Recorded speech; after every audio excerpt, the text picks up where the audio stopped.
most obvious Fae trap I have ever seen. I'm gonna go touch it. No, Maria, you're gonna get kidnapped.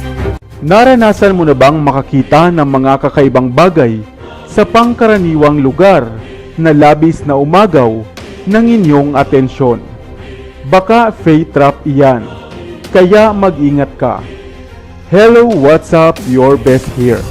Sa video ito ay ating talakayin kung papaano nga bang makikilala ang isang Fae trap at kung ano nga ba ang mga maaaring mangyari sa iyo kung hahawakan o papansinin mo ito.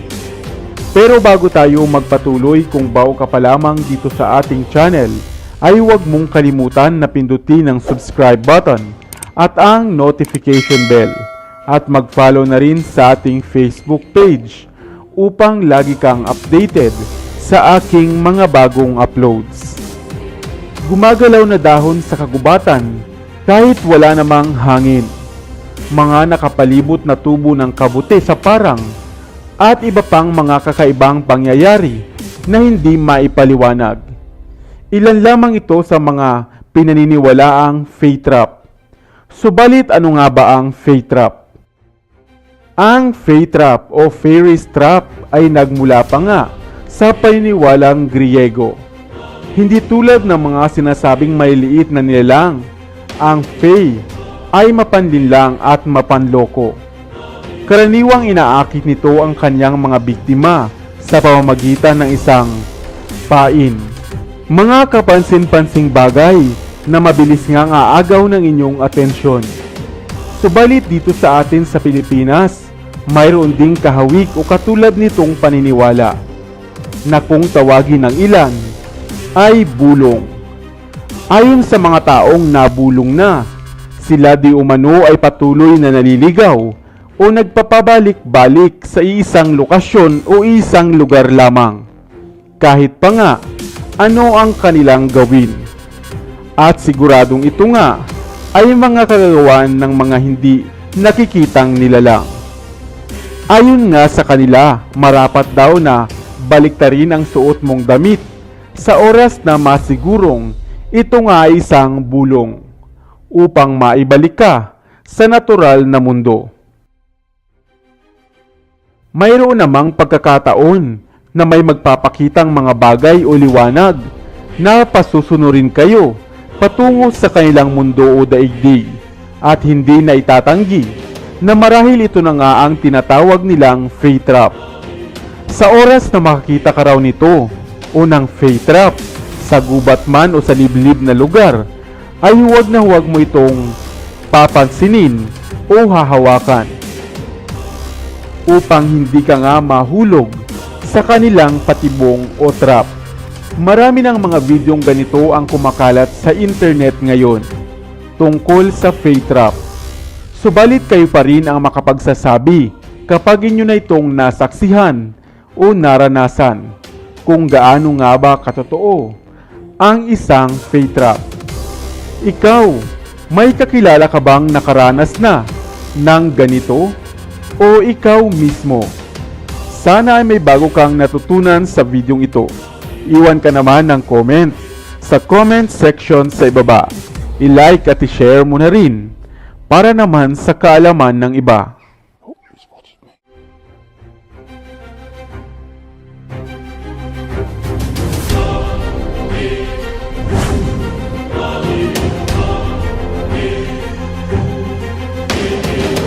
Mga puno na pinamamahayan ng mga maligno at mga hindi nakikitang elemento?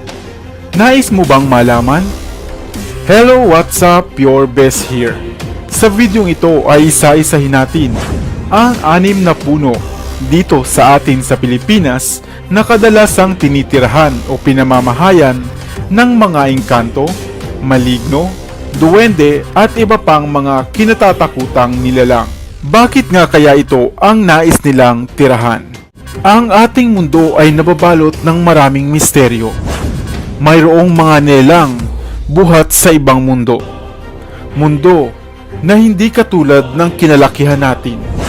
At pawang ang alam lang natin ay ang mga multo na dapat katakutan at ilagan. Dahil kapag nagpakita sila sa iyo, baka senyalis ito ng kilabot at kamalasan. Kaya naman kung ikaw ay matatakutin, ang videong ito ay para sa iyo.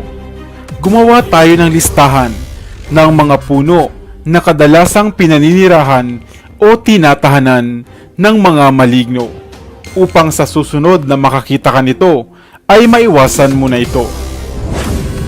Nangunguna sa ating listahan, talisay. Ang puno ng talisay o Indian almond tree ay isang malaking uri ng puno na kadalasang tumutubo malapit sa dalampasigan. Popular ang talisay sa mga bansa sa Asia, Africa at Australia. Ang punong ito rin ay mayroong bunga na animoy pili at masarap kainin. Ang punong ito rin ay madalas tinatahanan ng mga kapre o mga white lady dahil sa may lapad nito at makakapal na kumpol ng dahon. Kung ito ay lumaki pa ng husto, ay tila nga isa na itong kubo na may malilim na silong. Number 2. Mangga. Ang mangga o Mangifera indica ay isang uri ng namumulaklak na halaman sa hanay ng mga halamang kung tawagin ay Anacardiaceae. Nagmula ang mangga sa India at binubunga ng napakaraming varieties. Nariyan na nga ang Indian mango, apple mango, manggang kalabaw at marami pang iba. At maging ito rin ay tinatahanan ng ilang di nakikitang nilalang. Ang mangga ay kadalasang kilala dahil sa nakakatakam nitong bunga. Subalit sa panahon na wala itong bunga ay kinatatakutan din ito. Dahil sa ang puno ng mangga, partikular na nga ang mga malaki at matatanda nitong puno ay nababalot ng mga kapal na dahon, ay perpekto nga itong pahingahan ng mga nilalang na gaya ng duwende o kapre. Number 3. Sampalok. Ang sampalok o tamarind tree ay popular din dito sa Pilipinas. Nagtataglay ito ng maasim at matamis na mahabang bunga na ginagamit nga sa kusina sa ilang popular na putahe. Subalit sa mga liblib na lugar, ang malaking puno ng sampalok ay kinatatakutan dahil animoy may mga nilalang na dito ay nananahan. Ang sampalok ay kilalang isa sa mga halaman o puno na kung saan ay paboritong tirahan nga ng mga ligaw na espiritu o maligno. Kaya nga, hindi maganda ang magtanim nito sa harap ng inyong bakuran. Number 4. Kawayan. Ang kawayan naman o bamboo, bagaman hindi isang uri ng puno, ay kilala ring tirahan ng mga maligno o duwende. Sapagkat ito ay kumakapal ang sakop at dumarami ang puno habang tumatagal.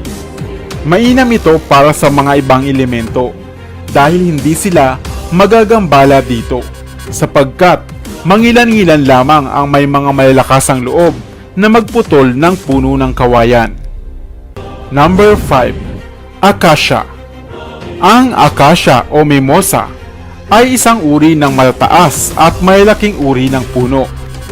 Kadalasan itong tumutubo sa mga parang o ilang at maging sa mga kabundukan.